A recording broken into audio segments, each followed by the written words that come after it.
afternoon, everybody. Good evening, everybody. These hotcake questions are the scary ones. Now I'm already getting stressed. Tell us something that... start with others first. I'll get an idea from the entrepreneurs and the angel investors and all of them. You know, they'll have some great answers and maybe I'll be able to slide in a few there. Okay, I'll do one thing. I'll answer the first one for you and then you can take the lead. Okay? Tell us something that no one knows about you. Now, like, no one knows this about me, guys. This is like first time ever. I love collecting cookbooks. I don't cook, but I love collecting cookbook, guys. Okay, so now it's Sonali's turn. I think everybody knows everything about me. That's one thing, I'm sure. Like, you have it on top of your mind. No, I'm sure there is, and it's a reason. It's a reason why nobody knows about it. Considering the journey that I've had and the amount of years I've been in public eye and with the social media now, it's very difficult to have things which are not out there. So please, if there is something, then let it remain there. Okay, Malika, would you like to answer that question? So, what I do is that, people keep asking me the question saying, how do you sort of switch off completely? What people don't know is I switch off by cleaning cupboards. And like there's this thing in the house that if I'm cleaning cupboards, everybody from my husband to my kids stays away. Because they're like, today is the day when mommy or Malika needs to be left alone because she's cleaning the cupboard. So that's what I do. I can relate. I can't. Radhika, would you like to answer that question first? So people ask me the same thing since I have a 7-month-old. I'm just going to add to Malika. I'm OCD about how dals and masalas are labeled in my kitchen. And I drive my help crazy, and tomorrow I'm planning to spend the Sunday making sure all the dals and masalas are labeled correctly. I'm embarrassed to say this, sorry guys. And I do it while my 7-month-old sits on the high chair and watches this. And he's a guy, so he learned good habits, right? Really good. So, like I said, this is a place for unfiltered conversation and judgment-free zone. Radhika, nobody's gonna judge you. So now it's Naya's turn to answer that question. I think I've shared this before, but it comes as a surprise still. I was a terrible student in high school. I did not give my accounts exam. I pretty much almost failed math, and I was terrible. So I think when, my mother today, she still tells out, she's like, I don't know how you did all the studying you did, and the fact that you're even making it somewhere, it's a big surprise and a shock to the system actually in the family. So yeah, that I think is my secret. Yes. So anybody wants to take the mic from the audience? Like, would you like to tell us something? Nimarta, would you like to tell us something that nobody knows? Go for it, come on.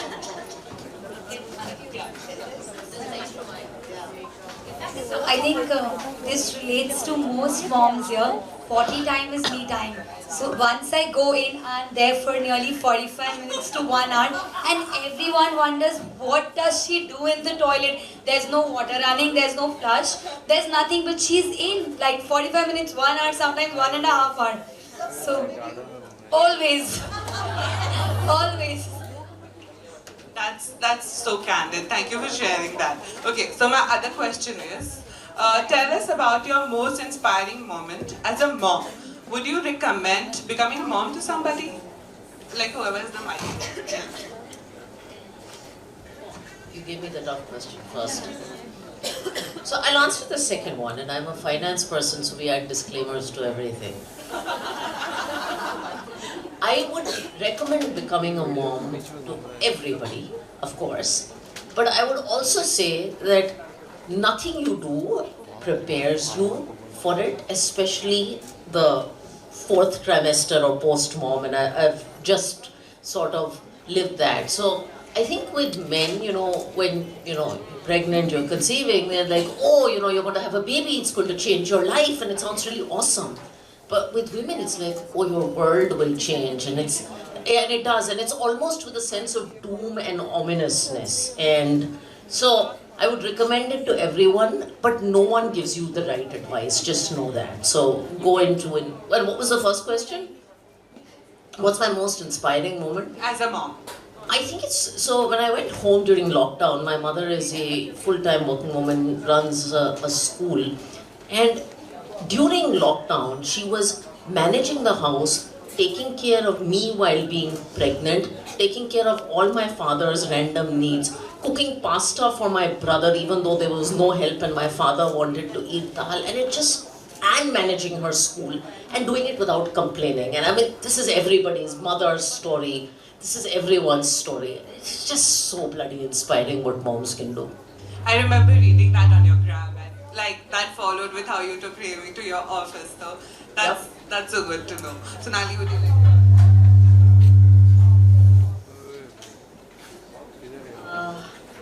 So for me, mine is a 17-year-old now, so I'm already feeling a bit of distance from the normal hecticness of. Oh, thank you. So having said that, there have been.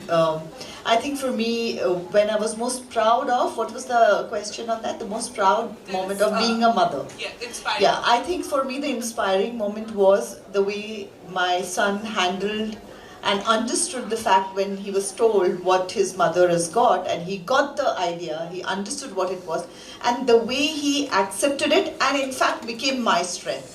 I felt like, okay, I must have done something right, and that for me was one of those moments. And would I advise, recommend being a parent?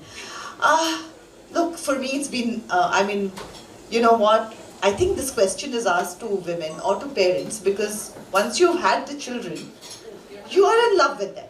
So it takes a bit of time, but we all eventually do fall in love with them. And then, you know, you'll always say, yeah, I mean, how can you not recommend it? So I agree with you on this, that it is great if you want, but you know what? It's not the, oh my God, this is what it should be. If you're happy with a puppy, I think I can understand that also. Malika, would you like to answer that question? So, you know, for me, I would just like to say that, would I recommend someone being a parent? Yes. But just, you know, I was not the mother who baby was born and I had all these lovely eyes and teary eyes and all of that. I had none. So she was born and I remember the doctors asking me this question and saying that, you know, would you like to sort of hug her? And then of course there was a concept of straight to chest, so I did take her there. And then I was like, please go clean her up, right? And while they were doing, I remember my husband, he held Myra. And they had like this little moment where I was just looking at them and I'm saying, oh shit, I'm supposed to be the mother, right? So this moment has to be mine, not his. But like they clearly shared the moment. And trust me, there was a day almost after 4 days of what Myra was born, when both Mohit and my mom were there, mom was there, and we were in London at that point of time. So they both left us and said that we're both going, and they just fled away from the house, and it was just me and Myra alone. And that was the day when I actually bonded with her, right? So I think I became the mother on that day, not by the day when I actually gave her the birth, right? So I think let's just normalize this, saying that it will take us some time to become mother to children. And for me, I think the most inspiring day I had was, you know, it's really surprising that when my 5-year-old, and this was when she was 5, and I had a really rough day, and this was, you know, during the time of lockdown, and I just came back and I was cribbing to the core, saying that, you know, this hasn't happened, this hasn't happened at work, this didn't go through right, this didn't go through right. And I had this full conversation, and my 5-year-old just turned and said, okay, so then can't you do all of this tomorrow? So I was like, you know, yeah, I can. She just do it tomorrow, then why are you like sort of burning your blood over it right today? And that I think was like a moment of feedback, a moment of when you sort of sit back and you know kind of hear the conversation and you're like, okay, maybe we did something right to kind of have them have this clarity to share with us, right? So that was actually a day when I really felt proud as a mother. Sometimes kids tend to give the best advice, right? Like, that's what happens. Yes. Fate is suicide, the face of death. Off the top of my head. Thank you for sharing that fame. The next question. Okay. Okay. Now this one's very interesting, and you know it is for our audience. Tell us one piece of advice for every mom that can help through. She's not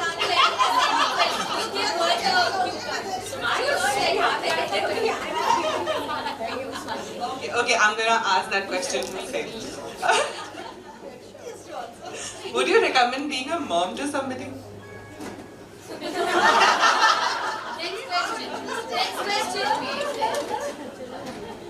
Okay. So, you want the popular answer or the honest The answer? right one. Like we started with this is a place for unfiltered conversation. Wait, honest answer, honest, just like you are honest, just honest answer. Okay, so this is what I really know. No, okay, with the caveat that I'm still in the first year, okay, guys. And I'm also not young anymore. So I'm not young and I'm in the first year. And I've seen to grow. So no,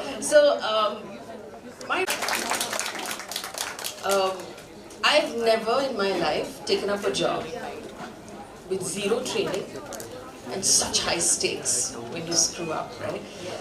Every single decision seems like life and death. Are you going to do formula or this? Oh my god, there's plastic in that. It's just so scary. Everything is so scary, and you can't see. I at least, let me be honest. You know, when it's been 17 years. My son is 17 years old now, and I did not have another child, though every time people would say that, you know, the sibling is important, the company is important, and you know what, after the parents are gone, they have each other, and you know, my husband and me, we were like, listen, what do we want to do? And eventually we were like, listen, we have this one child and we really want time for ourselves where we can enjoy him and then have our time also. Because by the time you finish with one child, you're getting ready and kind of, you know, the responsibility of the other child. Not that as a parent the responsibility never kind of gets over. You'll always be a parent. But definitely there's a bit of an easing after a certain point, because after a certain point you know that, okay, they can now talk to me. So, you know, they can tell me what is happening. So it's that beginning period when they cannot express and you don't know what they're doing in the play school. Are they telling me this correctly or not? That time is a very fearful time in that sense. But later on, that bit eases out. So the choice was that I would want a life. So if, you know, after I'm gone, if he'll find a family, he'll find a partner, or he'll find friends, but whatever. I'm not going to kind of think of what happens to this child after I'm gone and get another child in. So that we were very clear about, and I have a very well-adjusted, I would say, teenager who's an only child, and yet not yet more empathetic than a lot of other, more compassionate than a lot of other children that I see. And I do think it's a myth that, you know, children need siblings and otherwise they will be selfish and stuff like that. That's what you're told. And I do feel that we could give all our attention to him and he could get the quality time, and that made him very secure. So somewhere I think there is an advantage to a single child also, which nobody really talks about. Thank you so much for that. I think I needed that advice. I can recall this playlist to all the mother-in-law. I'm just getting that. Basically, if you're not going to change a diaper Into the world, then how you shape it is in your hands. And if you're not ready for that, then you should not have a child. Like when my daughter was born, somebody told me now you have a 7-year project. So that's what we were discussing. Like I know it sounds harsh when I say you should not have a child and it feels like it is easy. It's not easy.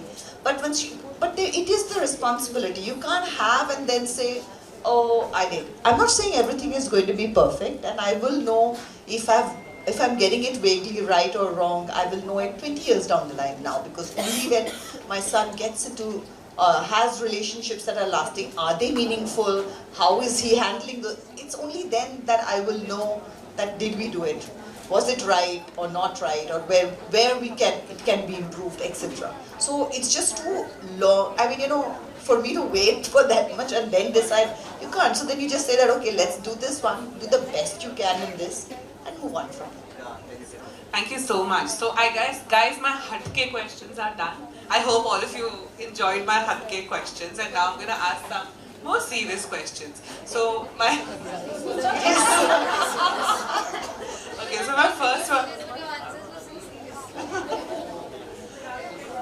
Try to make it funny now. Now we're going to try to make it fun, guys. And like the mic is open for all of you. If you have something to add, please raise your hand and I will make sure. They're moms, they don't need money.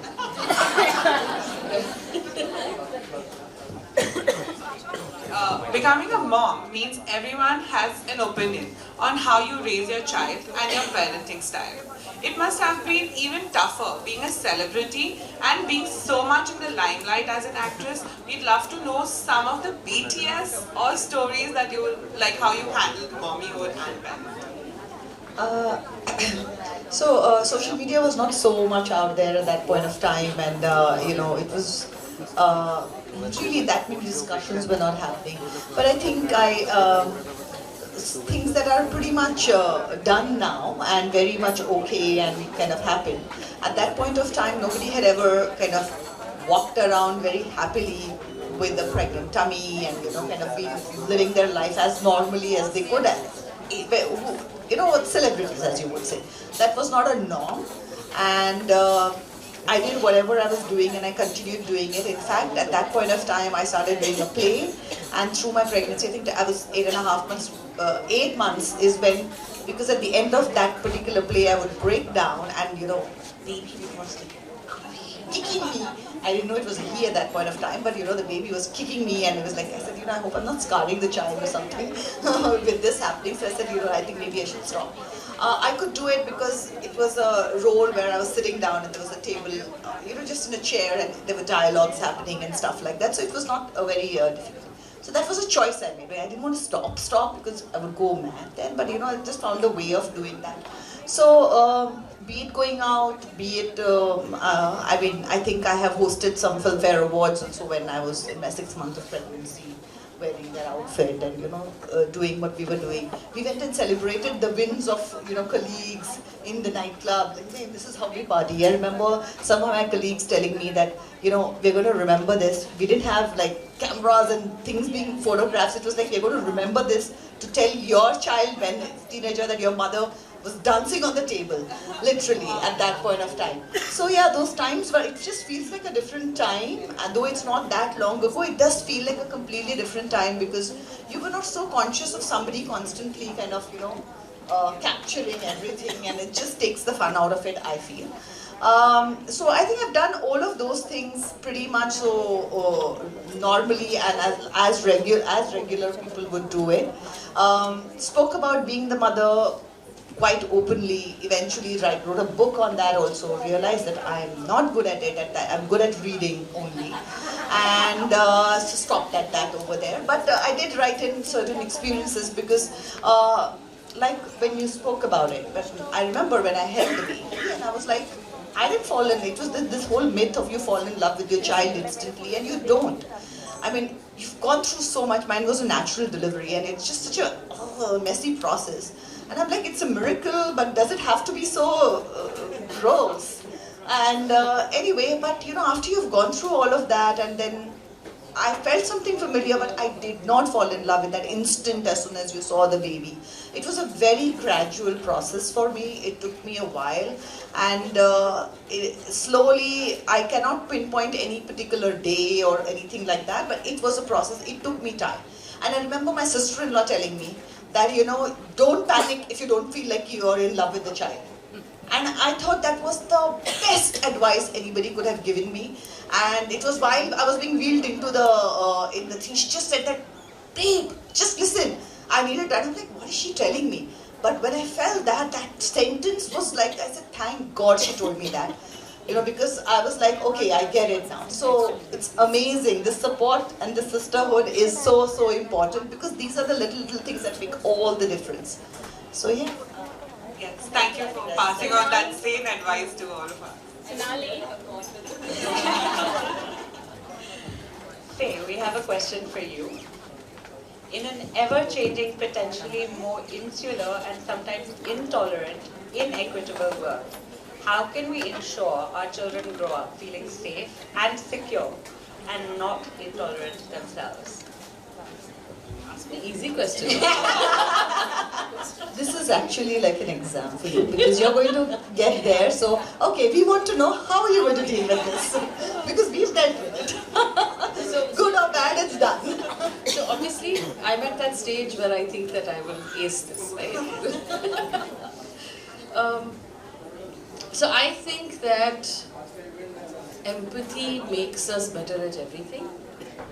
If we learn to empathize, we learn to put ourselves in the other person's shoes, if we learn to be able to see everybody as equal. And we'll never know if you've got it right or not. But that's a battle I kind of gave up a while ago because I keep feeling that, have I done it, have I done it, have I done it? And then it comes to a point where I said that, but did I give it my best? Yes, I gave it all. Like, there's nothing that that is left. I've given it my all, and then you let it go after that. And that is all we can do, and not just about parenting, about most things in life. But we need to give our best. Now, in that, I would say, because 17 years, no? Maybe little bit I can.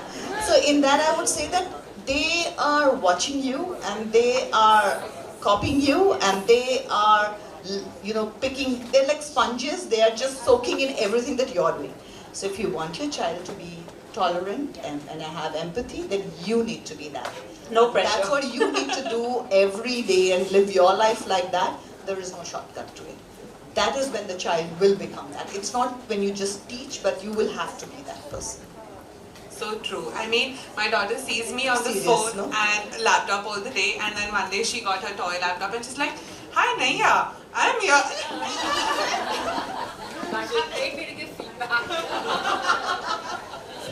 So yeah, that happens, guys. So moving on to my next question to Radhika. I think I want to know this. Every parent wants to give the best to their child, and that requires money. How would you suggest parents start investing and building a portfolio for their child? How do we secure their future? Which app do you use the most? App, do I use one? Audible. Yes. I mean, if in apps, if you go to see, then it would be Audible because I can share because I run a book club, and reading is such a huge thing, and it's very difficult in today's day and age. And I'm very, I would say that proud of the fact that I could adapt to the fact that this is the change, this is new, and I'm embracing it. And I think my son was part of that journey, and it was because he just did not like reading, and for the longest time I would let me read to him, and maybe one day he will. And then I realized that it doesn't matter if it's going from here or from here, as long as it's getting into his brain. It's just that I need him to, what do I want him to read for? I want him to read so that he can see the world. There are various thoughts and ideas that, get soaked in, and etc., etc. So, and I realized that he would listen to me when I read to him.